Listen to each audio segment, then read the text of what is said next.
प्रश्नावली 16.2 16.1 में जो हमने पढ़ा था घन और घनाभ, अब 16.2 में पढ़ेंगे हम बेलन। बेलन से पहले जानते हैं आयत को। बेलन से पहले किसको जानते हैं? आयत को जान लेते हैं एक बार। आयत कैसी आकृति? एक समतलीय आकृति है। आयत एक समतलीय आकृति है। इसकी लंबाई और चौड़ाई दी हुई होती है भाई, ये लंबाई और ये इसकी चौड़ाई। अब यदि इसका हम परिमाप ज्ञात करें, यदि इसका हम परिमाप ज्ञात करें, कैसे करते हैं भाई? परिमाप, दो लंबाई प्लस चौड़ाई, इस तरह से। और यदि इसका क्षेत्रफल ज्ञात करना हो तो क्या करेंगे भाई? इसका यदि हम क्षेत्रफल ज्ञात करेंगे तो लंबाई गुणा चौड़ाई, इस तरह से ज्ञात करते हैं। सपोज मान के चलिए ये मान ली मैंने कितनी 14 सेंटीमीटर, इसको मान लेता हूँ लंबाई को 20 सेंटीमीटर। अब इसका क्षेत्रफल कितना आ जाएगा? 14 28 यानी 280। हमें पता चल गया है कि एक आयत लंब यानी कि आयत ले लेते हैं। आयत कैसी? एक समतलीय आकृति। इस आयत को यदि हमारे पास एक आयत है और इस आयताकार का कोई भी हमारे पास कागज का टुकड़ा मान लीजिए, सपोज मानिए कि ये हमारे पास एक आयत है और इस आयत को यदि मैं इस तरह से बना दूं, ये गोल घुमा दिया, ये यानी कि ये गोल घुमाने पर तो क्या बन गया? ये के आयत लिया और आयत को गोल घुमा दिया तो क्या बन गए? बेलन। क्या बन जाएगा? बेलन। आयत से ही क्या बनता है? बेलन। यदि हमको आ जाए प्रश्न में कि बेलन किस समतलीय आकृति के समान है तो हम देंगे उसका आंसर आयत। तो हम बेलन बना लेते हैं, यानी कि इसी को ही घुमा के बना लेते हैं भाई। ये बना लिया हमने बेलन। ये इसकी नीचे का तल, क्योंकि गोल घूमेगा तो गोल बनेगा, ऊपर भी ये बना लिया दोनों, यानी आयत को, इस आयत को ही गोल करके क्या बना दिया? हमने बेलन बना दिया। अब जो इसकी लंबाई है वो बेलन की क्या बन जाएगी? ऊंचाई बन जाएगी भाई। ये बन जाएगी इसकी ऊंचाई। लेकिन अब जो ये परिधि है, देखो यहाँ तो कहूँगा मैं इसको परिधि, लेकिन अब इस बेलन है, सॉरी आयत है, आयत को यदि हम गोल करेंगे तो ये भाग भी तो गोल हो जाएगा। ये भाग कैसा हो जाएगा? गोल। तो ये नीचे वाला भाग ही क्या हुआ? गोल हुआ। एक कोना यहाँ आके लग गया और नीचे वाला क्या हो गया? गोल। तो अब इसकी परिधि, ये वाली परिधि इस आयत की चौड़ाई के बराबर होगी या नहीं होगी? होगी। क्यों? क्योंकि ये आयत और आयत को हमने कर दिया गोल, तो ये गोल होकर इधर कोने पर लग गया। ऊंचाई यानी इसकी जो लंबाई है वो तो क्या कर दी हमने? ऊंचाई कर दी। और इसकी जो नीचे वाला ये चौड़ाई, उसको गोल किया तो गोल करेंगे तो क्या बन जाएगा? आयताकार भाग बनेगा नीचे, और आयताकार की क्या बन जाएगी? परिधि बन जाएगी भैया। 14 तो टोटल कितनी हो जाएगी इसकी? 14 ही हो जाएगी अगर इसको हम ज्ञात करेंगे। अब ये लंबवृत्तीय बेलन की अब हम ले लेते हैं क्या? देखो जब आयताकार भाग बन गया तो इसकी क्या बन जाएगी? ये त्रिज्या बन जाएगी, जिसको हम आर से व्यक्त करते हैं। पहले हम सूत्रों के द्वारा इसको जान लेते हैं। एक बोलते हैं वक्र पृष्ठ क्षेत्रफल। अगर हमें बेलन का वक्र पृष्ठ क्षेत्रफल ज्ञात करना है, वक्र पृष्ठ क्षेत्रफल,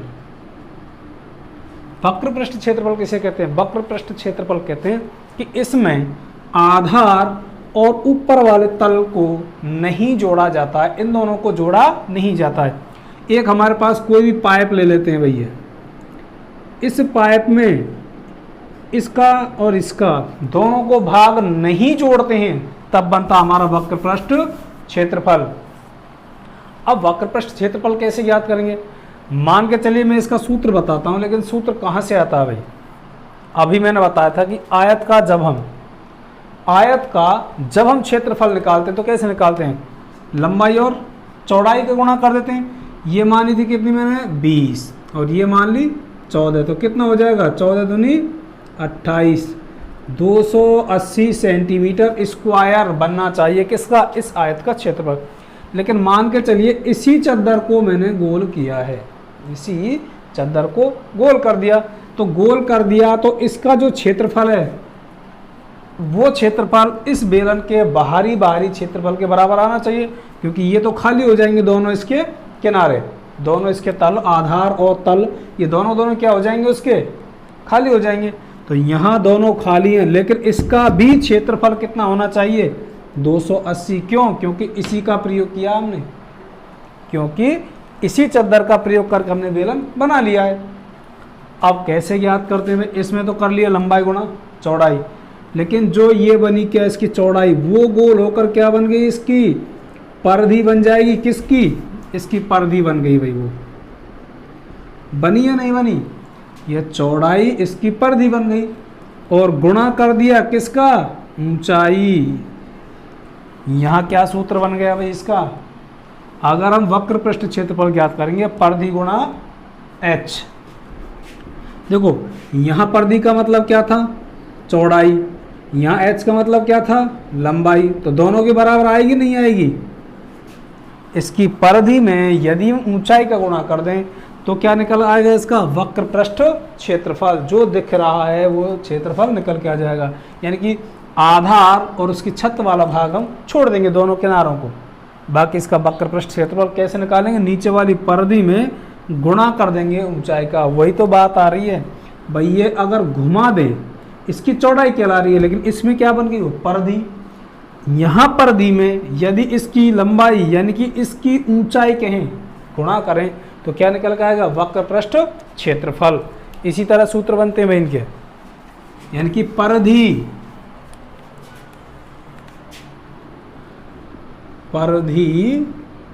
गुणा ऊंचाई, अर्थात क्या बन जाएगा, परिधि को क्या निकालते हैं हम 2 पाई r और h का गुणा कर दिया, 2 पाई r h, इसकी वक्र पृष्ठ क्षेत्रफल। अब संपूर्ण निकालना भाई,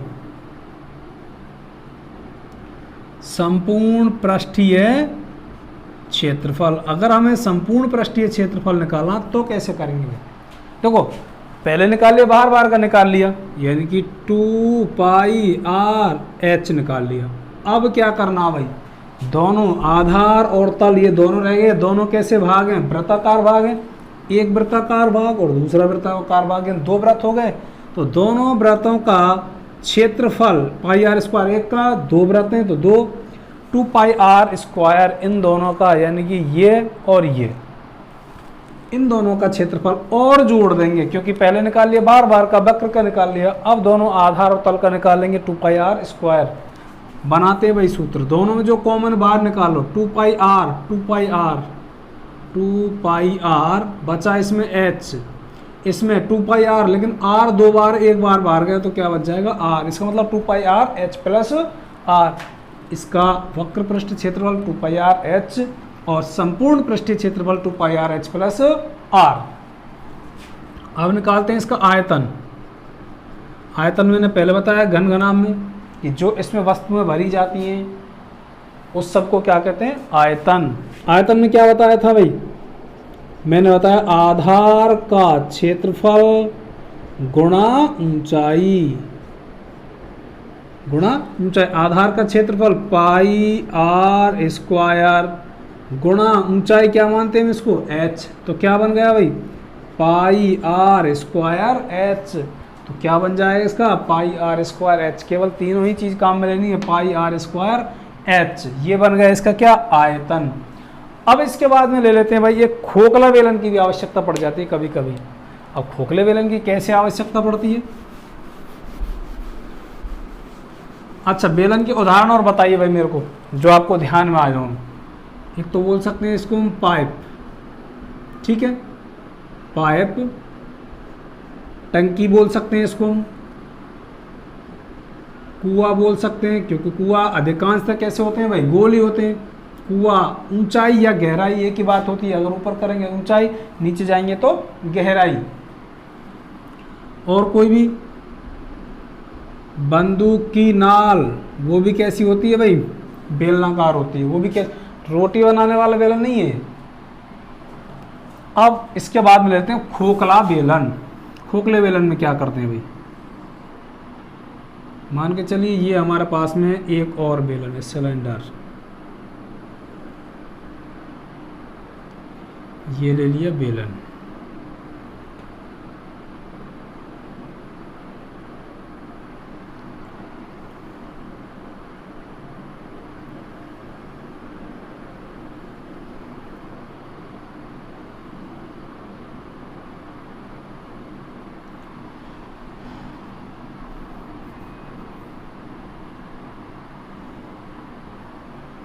हाँ, ये ले लेते हैं इसका एक खोखला बेलन। अब इस खोखले बेलन में क्या करते हैं भाई, देखो अब खोखला बेलन है, इसकी क्या आ जाएगी, ये मोटाई आ जाएगी। अब जब मोटाई आ जाएगी तो एक तो आएगी इसकी क्या, आंतरिक त्रिज्या R2, और एक आ जाएगी क्या इसकी बाह्य त्रिज्या R1, यानी बड़ी वाली को R1, छोटी वाली को R2। इसके लिए क्या करते हैं भाई, R1 और R2 इन दोनों के लिए क्या करते हैं भाई, खोखला बेलन। खोखला बेलन ले लिया भाई हमने, इसका निकालते हैं कि पहले क्या निकाल लेते हैं, खोखले बेलन का संपूर्ण पृष्ठीय क्षेत्रफल। खोखले बेलन का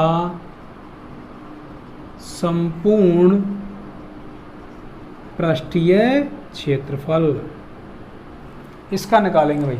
तो संपूर्ण पृष्ठीय क्षेत्रफल निकालते हैं जब दोनों, इनका संपूर्ण पृष्ठीय क्षेत्रफल का मतलब हो जाएगा कि देखो भाई, एक तो हमारे पास अंदर दे रखा है, एक तो अंदर दे रखा है इसमें बेलन, और एक दे रखा है बाहर। तो इन दोनों बेलन के इसके बाहर का, यानी कि जो बड़ा वाला है उसके बाहर का क्षेत्रफल, उसके अंदर का क्षेत्रफल, दोनों आ गए। इसके बाहर का यानी इसके क्या ले लेंगे, दोनों को बाहर का, और अंदर वाले का क्या लेंगे हम, अंदर का। दोनों आने चाहिए भाई हमारे पास में, एक तो बाहर वाले का बाहर बाहर, अंदर वाले का अंदर अंदर, क्योंकि हमारे पास कोई भी एक खोखला बेलन है। ये हमारे पास इस तरह से भाई, ये हमारे पास ठोस चीज है कोई भी, ये तो अब इसका निकालते हैं हम इस तरह से। तो अब बाहर बाहर का आएगा एक तो, और एक आएगा इसके अंदर अंदर का, और दोनों वृत्ताकार भागों के ये दिख रहे हैं, जो ये वाला भाग, यानी कि जो मोटाई है उसका और उसका, दोनों का क्षेत्रफल आएगा नहीं आएगा, तभी जाकर निकालेंगे खोखले बेलन का। यदि हम बाहर का निकालते हैं भाई, बाहर का वक्र पृष्ठ निकालते हैं, तो वक्र पृष्ठ का क्षेत्रफल क्या है, 2 पाई r, बड़ी वाले को ले लेते हैं 1, 2 पाई r h। तो अंदर का भी निकालना भाई हमें, 2 पाई r2 और h। इसके बाद में जो निकालना है वो निकालना भाई। एक तो भाग ये हो गया, ये वाला भाग। अब अगर ध्यान हो तो पिछली प्रश्नावली में इस तरह ये बन रहे हैं। इसको निकालने के लिए क्या करते हैं हम, इसको निकालने के लिए क्या करते हैं भाई, इसको निकालने के लिए करते हैं बाहरी वृत्त में से अंदर वाले वृत्त को हम घटा देते हैं, या फिर कहें कितने वृत्त हैं, 2 पाई। अब R1 माइनस R2, ध्यान हो तो कैपिटल लगाया था वहां पर हमने, 2 पाई ये बाहर निकाल लिया, R1 में से R2 घटा दिया। अब इन दोनों में कॉमन देखते हैं भाई, यहाँ तक कॉमन देख लेते हैं। इन दोनों में क्या बन रहा है, इनमें बन गया 2 पाई और h, 2 पाई और h। ठीक है, अब यहाँ पर बचा R1 और R प्लस में 2 प्लस 2 पाई। अब देखिए, अगर जब हमको स्क्वायर में आता है कोई भी संख्या, a square minus b square, एक बार तो क्या कर देंगे इसको प्लस में, और एक बार क्या कर देंगे इसको माइनस में। अब देखो यहाँ तक और यहाँ तक कोई चीज़ कॉमन मिल रही है तो उसको हटा देते हैं भाई। देखो यहाँ 2 पाई, यहाँ भी 2 पाई, R1 R2 R1 R2 कोष्टक में R1 R2, बचा क्या यहाँ पर, क्या बच रहा भाई, H। यहाँ तो कंप्लीट आ गए, R1 R2 ये आ गई, 2H ये आ गया, बचा R का लिख दे प्लस 2 पाई ये आ चुका, R1 R2 आ चुका, बचा क्या तुम्हारे पास में R1 माइनस R2। तो खोखले बेलन का संपूर्ण पृष्ठीय क्षेत्रफल जो क्या हो जाएगा 2 पाई R1 प्लस R2, अगले कोष्टक में H plus R1 minus R2। एक और बचता है भाई यहाँ पर, खोखले बेलन का आयतन, खोखले बेलन का आयतन। अच्छा खोखले बेलन में आएगा कहाँ से, क्योंकि ऑलरेडी तो खोखला है भाई, लेकिन जो इनमें भरा जाएगा भाई भाग, इनमें भाग जो भरा जाएगा वही कहलाएगा इनका खोखले बेलन का आयतन। तो अब बाहर के आयतन में से, यानी कि आयतन का क्या सूत्र हमारे पास, pi R square H, pi R 1 square H में से अंदर वाले को घटा देंगे, बाहर के में से इस अंदर के भाग को निकाल देंगे, तो बचा कोचा क्या बच जाएगा इसमें, अंदर का आयतन पाई आर 2 एच कोमा पाई और एच, पाई एच, बचा क्या R1 माइनस R2 का स्क्वायर। इस तरह से हम निकाल लेंगे इनका क्षेत्रफल। जो भी सूत्र हैं केवल आयत पर आधारित हैं, उन्हें बता रहा हूँ। जब भी हमें इसका वक्र पृष्ठ क्षेत्रफल निकालेंगे तो परिधि में ऊंचाई के गुणा करेंगे, आयतन निकालना है तो आधार में, आधार के क्षेत्रफल में हम ऊंचाई का गुणा कर देते हैं। 16.2 सवाल नंबर पहला, एक बेलन का व्यास 14 सेंटीमीटर और ऊंचाई 15 सेंटीमीटर है, व्यास दिया हुआ है और ऊंचाई। बेलन का संपूर्ण पृष्ठीय क्षेत्रफल और क्या करना तो मैं आयतन ज्ञात करना। एक बेलन, इस बेलन का जो व्यास है वो कितना दे रखा है उसने 14 सेंटीमीटर और ऊंचाई दी हुई है उसने 15 सेंटीमीटर। अब तुम्हें जो बताना है, बेलन का व्यास, व्यास दिया हुआ है कितना 14 सेंटीमीटर, लेकिन व्यास से कोई काम नहीं है, हमें काम किससे, त्रिज्या से। तो त्रिज्या कितनी हो जाएगी 14/2 7 सेंटीमीटर और ऊंचाई, ऊंचाई कितनी दी हुई है उसने 15 सेंटीमीटर। अब तुम्हें ज्ञात करना है बेलन का संपूर्ण पृष्ठीय क्षेत्रफल। बेलन का संपूर्ण पृष्ठीय क्षेत्रफल, संपूर्ण पृष्ठीय क्षेत्रफल का मतलब होता है कि वक्र पृष्ठ में दोनों आधारों का क्षेत्रफल जोड़ देना। इसका मतलब क्या हो जाएगा 2 पाई आर एच, 2 पाई आर और कोष्टक में एच प्लस आर रखते हैं भाई, इसका मान 2 गुणा 22/7, आर का मतलब 7, कोष्टक एच, एच कितनी है 15 यानी ऊंचाई प्लस आर त्रिज्या 7, 7 से 7 कट गया, 22 दूनी 44 गुणा 15 और 7 22, 22 का गुणा करेंगे 22 चौक 88, यहाँ से लगी 8, 22 चौक 88 और 8 96, 968 सेंटीमीटर स्क्वायर। ये तो हो गया क्या इसका संपूर्ण पृष्ठीय क्षेत्रफल। अब निकाल लेते हैं कि इसका आयतन।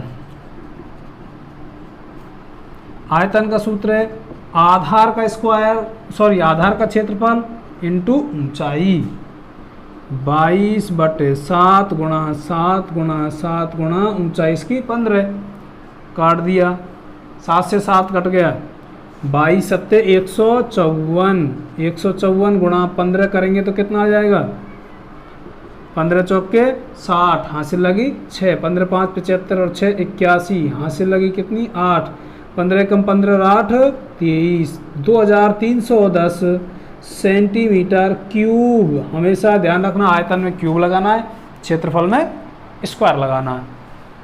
एक लंबवृत्तीय बेलन की ऊंचाई 7 सेंटीमीटर ऊंचाई दी हुई है और आधार की त्रिज्या यानी कि त्रिज्या दी हुई है। इसका वक्र पृष्ठ क्षेत्रफल, संपूर्ण पृष्ठीय क्षेत्रफल और आयतन, तीनों ही चीजें इसकी ज्ञात करनी है। ये ले लिया हमने एक लंबवृत्तीय बेलन। अब इसमें दे रखा है त्रिज्या भी दी हुई है और ऊंचाई भी दी हुई है, दोनों ही चीज़ दी हुई है, तो कोई परेशानी नहीं है। यानी कि 7 सेंटीमीटर, ये तो ऊंचाई, इसकी त्रिज्या दे रखी है कितनी, 3 सेंटीमीटर। ये बना ली लंबवृत्तीय बेलन। हल देखते हैं भाई क्या दिया हुआ है। बेलन की ऊंचाई यानी कि h दी हुई है कितनी, 7 सेंटीमीटर।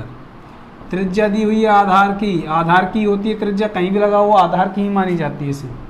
r बराबर 3 सेंटीमीटर, ये दोनों चीज दी हुई हैं। तो एक एक करके निकाल लेते हैं। वक्र पृष्ठ का क्षेत्रफल, वक्र पृष्ठ का क्षेत्रफल सूत्र क्या है इसका, 2πr/h, यानी कि परिधि 2πr गुणा ऊंचाई h बराबर 2 गुणा 22/7। r कितनी दी है इसमें, 3, और ऊंचाई इसकी दी हुई है 7। काटेंगे आपस में, 7 से 7 कट गया, कितना बचेगा, 2 तिया 6, 6 गुणा 22 करेंगे तो कितना आ जाएगा, 22 छिक्की 132 सेंटीमीटर स्क्वायर, क्योंकि क्षेत्रफल निकालने इसका वक्र पृष्ठ है। अभी इसमें आधार शामिल नहीं है। अब कहा उसने संपूर्ण पृष्ठीय क्षेत्रफल, संपूर्ण पृष्ठीय क्षेत्रफल, इसका सूत्र है भाई 2πr और h प्लस r, दोनों का इसमें आधारों का क्षेत्रफल और शामिल कर लिया जाएगा। यानी कि 2 गुणा 22/7 r कितनी दी है, 3 गुणा 7 गुणा r दी हुई है 3, सॉरी गुणा नहीं है प्लस। हल करते हैं भाई इसको, और अभी 22 दूनी 44, 44 दिया हम करते हैं 132/7 गुणा 3 और 7 कितने हो जाएंगे, 10, और कर लेते हैं इसको 1320/7। अब हम 1320 में भाग देना किसका, 7 का, 7 एकम 7, बचेंगे कितने 6, 7 8 56, उतार लिए 6 बचे 0, 7 8 56, बचेंगे कितने यहाँ पर 4, 0 पॉइंट, 7 5 35, उतार लिए 5, 7 7 49, यानी 2 तक कर लेंगे बस, 188.57 सेंटीमीटर स्क्वायर इसका संपूर्ण पृष्ठीय क्षेत्रफल आ गया। अब करते हैं इसका आयतन। आयतन का सूत्र है πr² h 22/7 r 3 गुणा 3, और h कितनी दी हुई है इसकी, ऊंचाई इसकी 7 दी हुई है, 7 से 7 कैंसिल, 3 तिया 9, 9 गुणा 22 करेंगे तो कितना आ जाएगा, 9 दूनी 18 हासिल 1, 9 दूनी 18 और 1 19, 198 सेंटीमीटर क्यूब। आयतन हमेशा क्यूब में आता है। सवाल नंबर 3, एक बेलन के सिरे का क्षेत्रफल 154 सेंटीमीटर स्क्वायर है तथा इसकी ऊंचाई 21 सेंटीमीटर है। बेलन का आयतन एवं वक्र पृष्ठ क्षेत्रफल ज्ञात कीजिए। एक बेलन और इसमें दिया हुआ है इसके आधार का क्षेत्रफल, यानी कि इस वृत्ताकार भाग का क्षेत्रफल, बेलन के सिरे का क्षेत्रफल। हल करते हैं इसके। बेलन के सिरे यानी कि आधार का क्षेत्रफल दिया हुआ है, कितना दिया हुआ है, 154 सेंटीमीटर स्क्वायर। अब कहा है उसने कि इसकी ऊंचाई, इसकी जो ऊंचाई है वो कितनी दे रखी है उसने, 21 सेंटीमीटर इसकी ऊंचाई। हमको क्या चाहिए, इसकी त्रिज्या चाहिए आयतन के लिए भी और वक्र पृष्ठ क्षेत्रफल के लिए, क्योंकि ऊंचाई दी हुई है। ऊंचाई और लिख लेते हैं इसकी, ऊंचाई कितनी दी हुई है, 21 सेंटीमीटर। अच्छा, हम आयतन ज्ञात कर लेते हैं, जैसा कि सवाल में कहा उसने, बेलन का आयतन एवं पृष्ठीय क्षेत्रफल ज्ञात करना है इसको भाई। आयतन के लिए क्या करते हैं हम, आधार का क्षेत्रफल गुणा ऊंचाई। अच्छा, आधार का क्षेत्रफल कितना दे रखा है उसने ऑलरेडी, 154, क्योंकि इसने कहा सिरे का क्षेत्रफल आधार का क्षेत्रफल। ऊंचाई कितनी दी हुई 21, गुणा करते हैं भाई 21 चौक 84, हासिल लगी 8, 21 पंजे 105, 105 और 8 कितने हो जाएंगे 113, हासिल 11, 21 एकम 21 और 11 कितने हो जाएंगे 32, यानी कि 3234 सेंटीमीटर स्क्वायर। ये हो जाएगा, सॉरी आयतन है तो क्यूब में आएगा, 3234 सेंटीमीटर क्यूब इसका आयतन। अब करना हमने इसका वक्र पृष्ठ का क्षेत्रफल, चारों ओर का क्षेत्रफल। सिर्फ आधार और तल को छोड़ देंगे, आधार और छत वाली भाग दोनों सिरों को छोड़ देंगे। तब हमें आर भी चाहिए और एच भी चाहिए, लेकिन आर हमारे पास है नहीं, तो हमारे पास आधार तो है ना। तो आधार का क्षेत्रफल, आधार कैसा है इसका वृत्ताकार, वृत्ताकार सिरे का क्षेत्रफल कितना दिया हुआ है 154 सेंटीमीटर। और अगर हम वृत्त का निकालते हैं तो पाई आर स्क्वायर 154, आर स्क्वायर 154/22/7, क्योंकि नीचे जाएगा पाई का मान होता 22/7, 22×7 आर बराबर 7 × 7 √, तो कितना आ जाएगा 7 सेंटीमीटर। आगे क्या इसकी त्रिज्या आ गई। अब तुम्हें ज्ञात करना क्या वक्र पृष्ठ क्षेत्रफल, वक्र पृष्ठीय क्षेत्रफल। और बेलन का वक्र पृष्ठीय क्षेत्रफल का मतलब 2πr/h, 2 × 22/7, आर कितनी निकल का ये 7 गुणा h यानी कि ऊंचाई इसकी 21, 7 से 7 कैंसिल, 22 दूनी 44 गुणा 21, 21 चौक 84, हासिल 8, 21 चौक 84 और 8 कितने हो जाएंगे 92, यानी कि 924 सेंटीमीटर स्क्वायर इसका क्या आ जाएगा वक्र पृष्ठ क्षेत्रफल। दो लंबवृत्तीय बेलनों की त्रिज्याओं का अनुपात 2:3 तथा ऊंचाइयों का अनुपात दे रखा 5:4 है। तो दोनों बेलनों के वक्र पृष्ठ क्षेत्रफल तथा आयतनों का अनुपात ज्ञात करना है। दो बेलन दे रखे हैं भाई, दो बेलन बना लेते हैं पहले। एक तो ये बेलन बना लिया,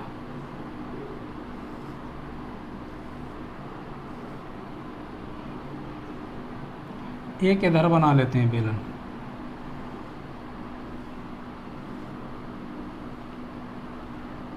इनमें जो अनुपात दे रखा है इसको मान लिया कितना हमने बेलन फर्स्ट, इसको मान लेते हैं बेलन सेकंड,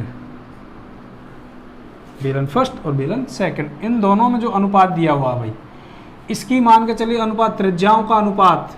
इसकी त्रिज्या यदि 2 दी हुई है तो इसकी कितनी दी हुई है 3, यानी कि त्रिज्या दे रखी है 2:3। ये R1 तो इसको मान लेते हैं R2, ठीक है। अब ऊंचाइयों का अनुपात, इसकी ऊंचाई 5 है तो इसकी ऊंचाई कितनी दे रखी है उसने 4। ऊंचाई H1 यानी कि 5 तो इसकी H2 मान लेते हैं। इनका भी अनुपात दिया हुआ कितना 4, दोनों दी हुई है भाई।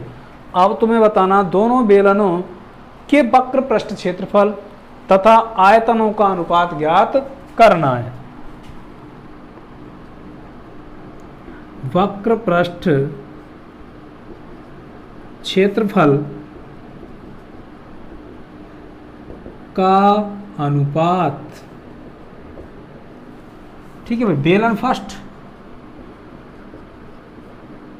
ये ले लिया, बेलन सेकंड, इन दोनों का अनुपात को हम बटे के रूप में लिख सकते हैं। अच्छा, बेलन फर्स्ट सूत्र तो एक ही आएगा वक्र पृष्ठ क्षेत्रफल का। कैसे आएगा भाई 2πr1h1, क्योंकि पहले का ले रहे हैं। दूसरे का 2πr1h1, 2π क्योंकि मान एक ही होता पाई का, r1 अलग है तो इसकी कितनी आएगी r2 और इसकी भी h आएगी 2 बराबर 2 बट्टे, यानी कि 2π से 2π कैंसिल, r1 h2 यानी कि r1 और h1 2 × 5, r1 का मतलब कितना है 2, h1 का मतलब कितना हो जाएगा 5 बटे r2 h2 3 × 4, 3 × 4, 2 दूनी 4, कितना आ जाएगा 5, 3 दूनी 6। तो इन दोनों का जो अनुपात आएगा कितना आ जाएगा 5:6 आएगा। अब देखते हैं क्या इसका आयतन, दोनों के आयतनों का अनुपात निकालते हैं, यानी कि बेलन फर्स्ट, बेलन सेकंड, इन दोनों का जब आयतन निकालेंगे, आयतन बटे आयतन, सूत्र पाई आर स्क्वायर एच, इसका भी पाई आर स्क्वायर एच, लेकिन R1 H1 R2 H2 इसी तरह होगा, क्योंकि इसके सेकंड में ले रहे हैं, R2 H2 किया था, ये R1 और H1 लिखते हैं भाई इसको हम आगे। पाई से पाई कैंसिल, बचा कितना R1 स्क्वायर, R1 कितना है 2, 2 का 2 गुणा 2, H1 कितना दिया 5 बटे R2 कितना दिया 3 गुणा 3, H2 दिया उसमें 4, अच्छा 2 दूनी 4 और ये 4 कैंसिल, कितना बचेगा 5 3 दिया 9, तो आयतनों का अनुपात कितना हो जाएगा 5:9, ये आ जाएंगे दोनों, क्षेत्रफल का अनुपात 5:6 और आयतन का अनुपात आ जाएगा 5:9।